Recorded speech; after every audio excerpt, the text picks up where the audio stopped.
Got that brave shirt up. I love it. Game Changers, we're back. Week 3 of the NFL just finished up, and we are going to get into it. There's a lot to talk about in the NFL. We got some undefeated teams, and we got some defeated teams with winless records. So we're going to get into this. Before we move on, make sure you like, subscribe, comment, continue to follow the page. We give God the glory in every video that we do. I got my boy Matt and my boy Nick. We are back. We're going to try and do this weekly. Some things have happened in my life personally that are some good things. So we're going to have a lot more time to make videos. So we're going to start out with the undefeated teams in the NFL. There's only 3, which is crazy after week 3. But it's the 49ers, the Eagles, and the Dolphins. I'll start with you, Nick. Are you surprised by any of these teams? Absolutely not. Going into the season, we had these teams as like our top picks. So I definitely see the undefeated teams that are undefeated right now. It's no surprise at all. They're all great teams. They're all Super Bowl contenders, and I'm just curious to see if they're going to go undefeated the entire way. I know a couple of these teams play each other later on in the season, which is the Niners and the Eagles. I think that's going to be a good game. Yeah. The Dolphins and Eagles actually play each other too. So that's even better. So can't wait to see when those teams play each other. Yeah. But I would say as of right now, those are the 3 best teams. So I'm not shocked. Love it. He's jumping ahead in the video. Now, what do you got? You surprised? Not terribly. No, it's still very early though.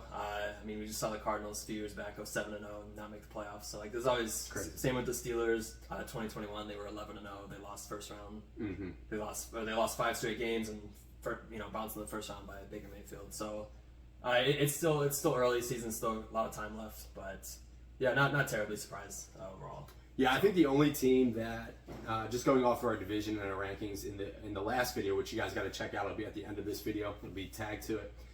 Dolphins is the only one where I'm just shocked at how well they're playing so far.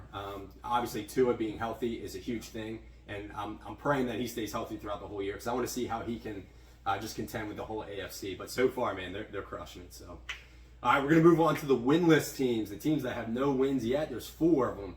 We got the Carolina Panthers, the Bears, the Vikings, and the Denver Broncos. So, for me, the biggest surprise is the Vikings because a lot of us had I think all 3 of us had the Vikings winning the NFC North. So for them to be 0-3, it's going to be tough. It's going to be an uphill battle for them to come back and try and win that division, especially with the Lions looking as good as they are. And Green Bay is a little bit of a surprise. Jordan Love has been balling out. So Vikings, they got a mountain to climb. So I'll start with Matt. Matt, you surprised by any of these teams? Yeah, definitely the Vikings. Who are the other 3? We got the Bears, Broncos, and Panthers. Bears, not terribly surprising. Panthers, you got a rookie QB who's already missed a game now, so that's not terribly surprising. And then Denver, you have big expectations for them every year. You're like, when are they actually going to turn it around? Giving up 70 in an NFL game is insane. So, crazy. I don't know what else to say to that. I think honestly. they said 1966 was the last time. That's crazy. Crazy. It's been half a century since it happened, so or more than half, I guess. But so yeah, that's pretty wild. Denver could have won week 1. I think they lost to the Raiders by literally a point on the last second field goal. But yeah, overall Minnesota probably the most shocking one. I'd still expect them to turn it around by the end of the year. Wouldn't be shocked if they still win that division. But yeah, that's not terribly surprised overall. Mainly just Minnesota, I think. I agree. Nick, what do you got? Definitely the shocker would have to be the Vikings because with how well they're playing, I know their defense isn't the best, but their offense, though, is off the charts. And it's you look at their games, and it's every single one of their games, offensively, they were doing good. It's Kirk Cousins right now, statistically, is a top 3, one of the best quarterbacks. So it's really surprising to see. It's just their defense is letting them down, and they're just losing big games. So I definitely think that's going to change. Now, something about all 4 of those teams, they play each other this week. You have the Vikings and the Panthers playing, 2-0-3 teams, and then you have what I think is the toilet bowl, which is the Bears and the Broncos playing each other. That's going to be that's going to be basically the game to see who wants to lose worse, so they can try to get Caleb Williams next year possibly. Yeah. So it's you have those 2 games with those 4 winless teams playing against each other. So that's going to be interesting because I think the Vikings is going to beat the Panthers. With the Bears and the Broncos, that's a tough call. That is a very tough call because with how bad the Broncos are playing, it's really tough to pick them at this point. But on top of that, Justin Fields is just not playing good right now. Yeah. So it's really tough for me to pick that game. But if I had to pick right now, I'd say the Bears because they're home. They're home. So it's just out of all those teams, I would say the Vikings is the most surprising. The Panthers, they don't really have the best team. Sure, they have Bryce Young. That team is not good. But it's all around. They're just not good. And then the Broncos. It's so tough because I didn't think they played this bad, so I guess that's the shocker. And then the Bears, same thing. I didn't think they'd be playing this bad. So out of all those teams, I would say the Vikings is the most shocker. Yeah, a couple of notes. These 4 teams are interesting too because if the Bears continue to be bad and if they're the worst team in the league again, Fields has to be gone. And so he's going to be playing for his job, his career. And they loaded up in the offseason. They brought in DJ Moore. They drafted a lineman. So there's no excuse for Justin Fields this year. He's just not getting it done. We already talked about the Vikings, so I won't get too much into them. Broncos bringing in Sean Payton. I thought they were going to be a lot better. They got a veteran QB in Russ Wilson, but he just looks like he just doesn't have it anymore. No. Even though his numbers haven't been too bad, you got to be able to make the right plays at the right moments. And that's one thing that is the intangible that you don't see come up in the stat sheet. And I guess I'll go back to the Vikings because that's one thing with Kirk Cousins and the Vikings this year. They won a lot of close games last year. It's not happening this year. And again, it's those intangible moments where his numbers are great, the offense looks good, but the defense is weak, the offensive line doesn't look the best, and they have no run game at all. So when you have those 3 things, it's a recipe for disaster. Panthers, I think we all knew they were going to be bad this year. If you have the first overall pick, even though they traded up in the draft, I think Bryce Young will be fine. He makes quick decisions and things of that nature. It's just you can't expect much out of a rookie quarterback leading a team that's just not that good. So, any final comments on that? You guys good to go? Yeah, I think it's summed it up perfectly. So beautiful, I love it. All right, guys. Now we're going to get into who we think are the best teams so far, and also the worst teams so far. I'll start off. This one might be a shocker. I don't think for most of you guys, I don't think it will be because they just killed the Broncos last week. But for me, you got to go with the Miami Dolphins. First off, they're undefeated. They don't look like they have a weakness right now. And Tua is balling. And the thing I love about Tua, too, is he's got a little bit of an attitude and edge to his game as well. I think it was the first game of the season where he was putting his hands up and things like that after they were scoring touchdowns. I love to see that from a quarterback. I think his confidence level is just off the charts. And I think he took a lot of the news in the offseason of people saying he should retire and all that kind of stuff. And I think that's really fueling him this year. The worst team in the league for me is the Broncos. If you give up 70 points in a week when your defense was supposed to be one of the strong suits, a lot of people were talking about the Broncos defense being really good with Pat Surtain and that crew, but giving up 70 points in the game is just wild. So when you have a veteran head coach and then a veteran quarterback and you're just not performing, for me, that's the worst team in the league, and I don't think they're going to be doing too hot this year. Nick, who do you got? For best team, I want to say Dolphins, but I have to say the Niners because I think they're the more consistently good team. Brock Purdy right now, it looks like last year was not a fluke. No. He's still playing good, and so far he has not lost a regular season game. I was just about to say it's like that's an insane stat. Yeah. So we'll see how long he can continue with it, but the way it seems right now is he's going to keep going. 100%. And then it's like every single one of those games, they got 30 points. So that shows you the consistency of the team. And they're just like, in my opinion, the most complete team in the NFL in terms of talent. The only thing you could say is possibly the quarterback, but Brock Purdy, he doesn't need to show out. All he has to do is just do what he does. And that's just be a game manager, and that's all you have to do. For the worst team, this is really tough. So I keep flip-flopping with this decision, but I have to say Bears because it's like...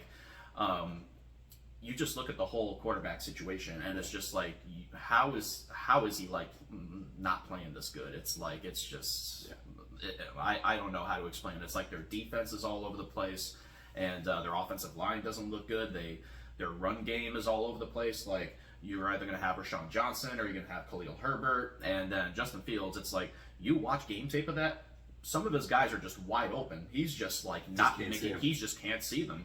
And then he's saying, "Oh, it's the coach's fault." And it's like they're trying to like say like, "Oh, well," they're trying to make him like a pocket passer. And it's like, "Well, no, I'm a runner." And it's like you need to like figure out as like who you are as a quarterback. So it's like just throwing your coaches under the bus like that doesn't look good.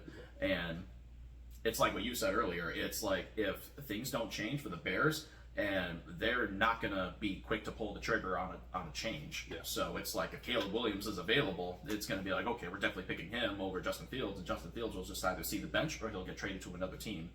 Yeah. I agree the Broncos are playing terrible, but it's just the Bears, in my opinion, are just like, I wouldn't be surprised if someone put 70 points on them as well. Yeah. Crazy thing about the Bears as well is for Justin Fields to throw his coach under the bus this early, not good. First off, that's not good morale for the team. So you might be right there with the Bears. But yeah, Justin Fields, he just can't figure it out. So something about Ohio State quarterbacks. I'm sorry, my boy Matt over there, but I will say this though, I'm a big CJ Stroud guy. Yeah, he looks good. And people are talking a lot of trash on CJ Stroud, but he looks good in the pocket, and he looks like he might be one of the best quarterbacks to come out of Ohio State. So, Matt, who do you got for best and worst? It's pretty simple. I wanted to pick the exact same teams Nick just said between the Niners and Bears. My best team is probably the Niners. It's hard to argue against them, really. Yeah. Just that defense is swarming. Again, they have people at every level, all three levels of defense, between line, defensive line, linebackers, secondary. They have at least one elite person at all three of those levels.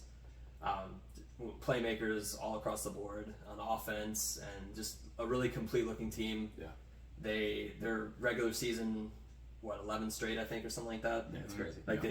They have not lost since, I don't even know what month that is, dating back to last year, other than the playoff game. But yeah, that's my top team right now. Best offense, though, I will say I'll give that to Miami as of right now. There's just too much speed. People are abusing them in Madden. It's insane.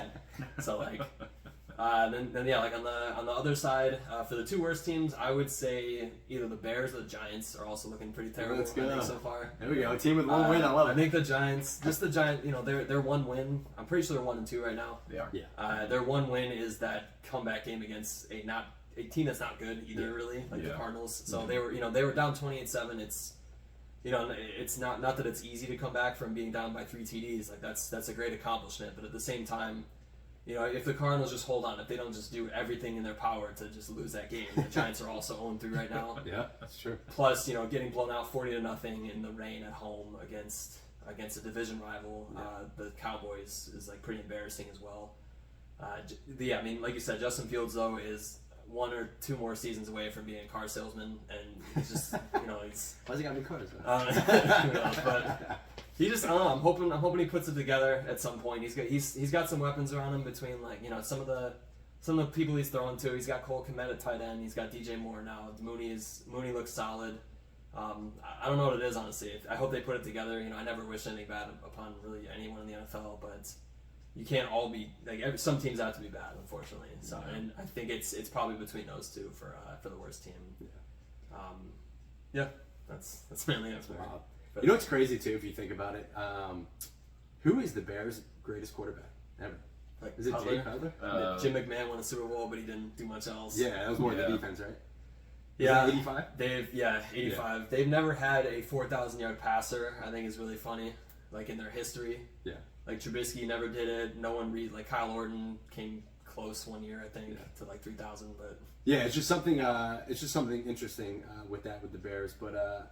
I wonder if elements and where they play is a factor in that because it's the Windy City and things of that nature. But if Caleb Williams were to go to the Bears, that would be interesting to see how he would fare and be, because he could potentially be the greatest quarterback in Bears history. So, well, just think the Bears could have had Patrick Mahomes if they had not had drafted Trubisky at number 2 and they traded up to get him. They could have had Mahomes. So. Unbelievable. Yeah, just crazy. So wild. All right, now we're going to get into the fun one. Again, a couple weeks ago we did divisions and how we thought the divisions were going to end up by the end of the season. We're doing pretty well so far, but there are some surprises, and I think you guys would agree with these. And I'm going to start. I had the Bengals winning the NFC North. They are at the basement right now. Obviously, Joe Burrow is injured, and they're just not looking good. But if they would have lost that game on Monday night, they would have been done, in my opinion. So them winning that game is huge. I think they're still in the hunt because of winning that game. But Joe Burrow needs to get healthy for them to be able to climb back up to the top. Steelers defense looks amazing. Right now, they're on the top of the division. I think they're pretenders right now, though. The offense just isn't really there. I think the Ravens are the best team in the NFC North right now, and I think they'll be fine. I think they just overlooked who was it that they lost to? The Colts. I think they just overlooked the Colts. I think they'll be fine. you just have a hiccup every once in a while, and I think that's what it was for the Ravens. Against Gardner Minshew. Yeah, 100%. My next surprise, and we talked about this team a lot today, is the Dolphins just being on top of the AFC East. I was a big believer in the Bills. I thought the Bills were going to win the division. I still think they do. And the Bills and the Dolphins are actually playing this week, so this will be a big test for the Dolphins. They did beat the Bills last year. I think they went 1-1 in their games. But that game's going to be awesome. That's the one that everybody needs to tune into and watch. And then my last one is the Jaguars. They don't look that good. They're another team just like the Bears where they stacked up in the offseason. Got Calvin Ridley and then just a few other pieces, and they're just not clicking right now. They just lost to Houston, and I told you guys in that last video, Houston is going to be, they're not going to do anything this year. They're not going to make the playoffs, but they're going to be that team that just they're just going to be a pest and just really kind of bother teams and give teams a run for their money each and every week. So let's go to Matt. Matt, what do you got for surprise in division? Surprise team right now for me is Green Bay. I think they're doing pick. a lot. They're like far surpassing what a lot of people expected them to do. Yeah. And the main formula Green Bay has done in the last like 30 plus years or so with QBs, you don't start them immediately out of college. You have them come in and like observe. Like Patrick Mahomes did it in Kansas City. Yeah. He didn't start immediately. He waited a year while Alex Smith had the reins, and then he comes in, wins MVP his first year as a starter, throws 50 TDs, stuff like that. I don't think Jordan Love's going to throw 50 this year, but he's on pace to throw a very good amount as of right now. Yeah. They just came back from 17-0. They won 18-17 this past week against the Saints. It's very, very impressive. Yeah. I don't think they're not undefeated. I forget who they lost to.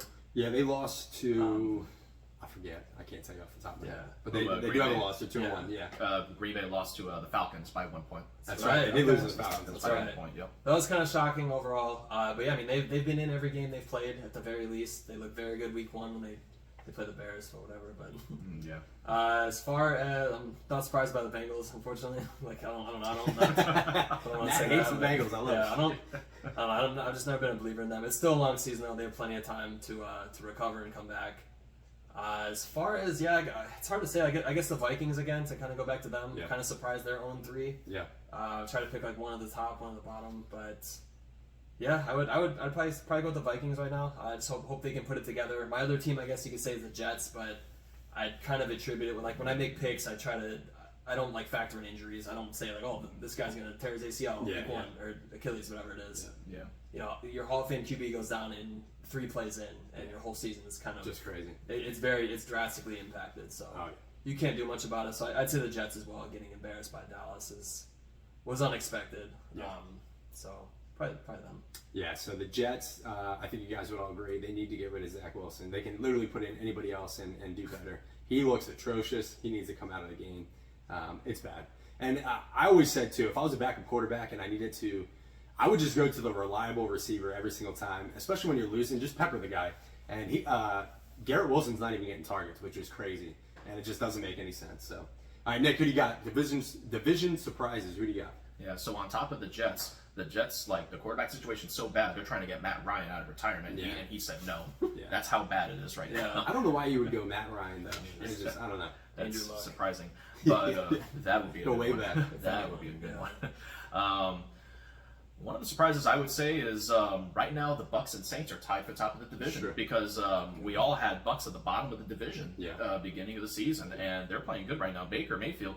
Now, sure, they lost by 2 touchdowns to the Eagles this week, but before that, those 2 games, they looked good. Baker Mayfield looked good. He was hitting his receivers, and the defense kept them in the games. And I would say right now, I still think the Saints are going to win the division, though, because I still think they're the best team in the division. Sure, Carr went down, but Jameis Winston is, I would say, one of the top backup quarterbacks right now, so he can keep them in games at least. So one of the surprises I would say is, the Bucks tying with the Saints as of right now. We'll see how things go as the season goes on, but I mean, just pleasant surprise that they're doing this good so far. Probably another surprise would be that the Colts right now are leading the division, and a lot of people had them at the bottom of the division. And right now, I actually think they're going to continue on. The reason being is because Anthony Richardson in the 2 games before he got hurt, he looked good. Yeah. He looked really good. And then, especially if Jonathan Taylor comes back week 5, which I think he will, because right now they're winning right now, he has a chance to like really improve his value if he does want to get traded to another team. So I definitely think he will come back. So I think the Colts are going to continue on to play this good. And they got the Rams this week, which is a winnable game. Yep. So they could go 3-1 before Jonathan Taylor comes back, possibly. Yeah, that's crazy. And then, it's just so bad the way the Vikings right now are having a poor start with the Lions, because right now it's looking like the Lions can keep playing the way they're playing, and I actually wouldn't be surprised because the Vikings and the Lions play each other the last week of the regular season. I For the believe division? For the division, that would be fun. A Sunday night game for the division, and it's a battle for the division. That would be a great game. We need the Vikings to win a game first, though, before we start talking. Well, I think they're going to beat the Panthers this week. So, back on track. So it's like they got to like pick themselves up after that. Yeah. I guess the only thing you could say is, I mean, you really wouldn't think that the Jets would be playing this bad, but they are. Yeah. It's like you go from a Hall of Fame quarterback to a quarterback that they had last year, and it's like the way they beat the Bills in that first week, you had hope that like, oh yeah, well maybe this is a sign, maybe things are changing and stuff. And then the 2 games you're playing, they're like, okay, could we go to somebody else, please? I think they're just trying to like wave the white flag at this point. So. Yeah, I think it goes to the point of how important the quarterback position is in football. You go from a Hall of Famer and Rodgers, they're super excited, and then the wind just gets taken out of their sails when he goes down with the injury. Because even during that first game, they didn't know how severe the injury was. And then I think once they got the news, I mean, the defense just doesn't even look as good anymore either. So I think the whole team just has lost.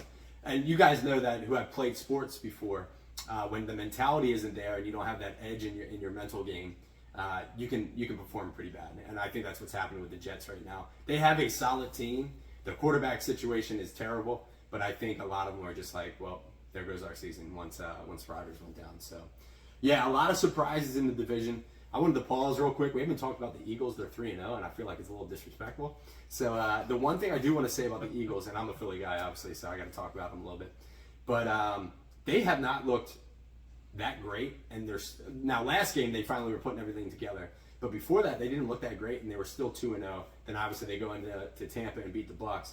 But I think that's scary because to not look that good and now be 3-0, that just shows you that this could be another team that's going to be competing and be one of the best teams in the NFL. So they're young on the defensive line too, and their offensive line is still really good. They keep doing that play where they just keep pushing Jalen Hurts, and nobody can stop it when they know it's coming. So I just wanted to do a little Eagles plug. All right, now we're going to get into injuries. Nobody wants to talk about injuries, but there's 2 significant injuries that I have, and then I'm going to pass it to Nick and Matt to see if they can add any injuries. But the obvious ones are Aaron Rodgers. I was so excited. I'm a big Garrett Wilson guy. I was so excited to see Rodgers to Garrett Wilson this year, but we didn't ever get the opportunity to see it, so we got to wait till next year. Obviously, that's a huge injury. The Jets were going to be contenders in the AFC East. Now they're most likely going to be at the bottom of the barrel unless they can figure something out quickly with the quarterback position. And then the other one was Nick Chubb, another person that I just love Nick Chubb. I love his attitude, never shows off or anything. He just gets the job done. Knee injury was nasty. Somehow it's not as bad as everybody thought it was going to be, but still at his age, it's going to affect him mightily. And obviously he's out for the entire year as well. The good thing for the Browns is it looks like Jerome Ford looks pretty good. And then they just signed Kareem Hunt. So I think they'll be okay. But losing Nick Chubb is going to be detrimental to your team. So, Matt, what do you got? Do you have any injuries to add? I think another big one is Trayvon Diggs for Dallas. I thought he was extremely overrated a couple years ago, but he actually played pretty solid in 22. The year he didn't have 11 picks, but it's usually a good, like if you're a corner, usually like when they don't throw you is the sign that you're like actually good. Like he had all those picks, but he also gave up 1 million yards. I think that's a huge blow to that defense. So like Gilmore and Diggs, both that was just a really good tandem, and now you lose like one of your like stars on defense. So I think that's pretty huge. J.K. Dobbins is also pretty big as well. He's killing me. Yeah, just it's like the 3rd time he's been out for the year. I mean, I'm not sure if Baltimore's planning on re-signing him next year. This is a contract year for him. It's just hard to like justify paying someone though at that point. Like once you tear your ACL, your Achilles, whatever it is, you have to like see the field at some point, and that's another blow for Baltimore. Like last year, they were decimated with injuries to the point you were playing your like third and fourth string corners every week. I don't know if Marlon Humphreys even played this year either. So like someone's always hurt on Baltimore. Unfortunately, it's Dobbins again. Yeah. Cooper Kupp, I think, is also another Good one call. that's like stuck out this year at least. Like Puka's just came out of nowhere. This random guy. Puka from Nacua. BYU. Let's go. So yeah, I mean, I think once he's back in, he'll add like a really dynamic element to the Rams offense. But yeah, I think those are probably the main ones I've seen this year. Yeah, good picks with Cooper Kupp and Trayvon Diggs. I was focusing on the offense, but we got to look at the defense as well. So, Nick, do you have anybody to add to that list? Well, you all said my answers, so I'm just gonna have to come up with something on the fly. Mike Williams. Mike Williams. I mean, yeah, that did happen. I don't know if it was like as detrimental to where it's like their offense is still clicking, and now it's going to be the next man up, which is either Josh Palmer or Quentin Johnston. Yeah. And I still think Justin Herbert's still going to like ball out, so that means those guys are definitely going to like improve in terms of stat line. Another couple names I'll throw out there is they're all on the same team actually, which I would say Christian Watson and Aaron Jones. Yeah. Because Aaron Jones got hurt in that week 1, Yeah. and who knows if Aaron Jones is still healthy in week two. When they lost to the Falcons by 1 point, he could be a difference maker. And then Christian Watson is like the best receiver on that team. Yeah. Who knows if like he comes back, how much better the Packers are going to be. Yeah. So it's like they're going to Romeo Doubs, they're going to Jaden Reed, I believe, and it's like Jordan Love is still playing good. Yeah. So I definitely think Christian Watson will definitely improve him as well as Aaron Jones. Yeah. So when those two guys come back, I think the Packers will be competing for sure. Yeah. And they might come back. They're saying this Thursday they might be coming back against the Lions. So we'll see. Yeah, the Thursday night game is going to be awesome. They're both 2-1. That is going to be an exciting game. Again, they're the two top teams in the NFC North. They could be competing as well for the division, so that'll be exciting. Good pick on the Packers players because Jordan Love is still balling without those two players. When they come back, look out. They could be a whole other squad. So, all right, we're going to end on a fun note. So far, who we think the MVP of the NFL is going to be, I will start. I'm going again. We're on the Dolphins train right now. I'm going with Tua. Love his attitude, and he's just balling out. I mean, to put up 70 points, he didn't put them up, all of them. Mike White came in and killed it too. But Tua is doing great. He looks phenomenal. It's funny too because when Tyreek Hill said that he's the most accurate passer he's played with, people laughed at him. But he sees the field. He's got great vision, and I think the stat that I saw is he gets rid of the ball the quickest in the NFL, which is a great sign for a quarterback. So, all right, MVPs. Nick, who do you got? If I had to pick as of right now, who I think is going to continue to play this good, I would probably have to say MVP would be Jalen Hurts. Jalen Hurts. Jalen Hurts, because he's not playing that well. He's not playing that well, but he's still getting all these like rushing touchdowns, and he's keeping his team in the game and stuff. Sure. Now you could say that his defense is definitely doing a lot as well. Yeah. But the thing is like he just makes everything happen with his arm and his legs. Yeah. So it's like if they continue to keep winning, that's all you really have to do to keep yourself in line for the MVP. So Tua would be a great pick. I stole it though. Yeah, I know. That's why as of right now I have to go with Jalen Hurts. So there you go. Yep. So a quick note on Jalen Hurts. That's who I picked in the last video to be MVP of the season. So I'm okay with Nick's pick. So, Matt, who do you got? I mean, 3 weeks in, it's Tua for now, but copycat. Yeah, by the end of the year, I'm still on the Mahomes train. It's unfortunate. It's a quarterback award. Doesn't matter how well you're playing, even on a bad team. Like Justin Jefferson is a pick as well. You know, he puts numbers up every week. He's requiring double teams every single week. He's having a great year already, but his team's 0-3, so he has no chance of being considered. He's also he's not throwing the ball. Yeah. So it's hard to say, but the best QB is Mahomes. So by the end of the year, I think it's still going to be him. Yeah. Can't go wrong with picking Patrick Mahomes. So.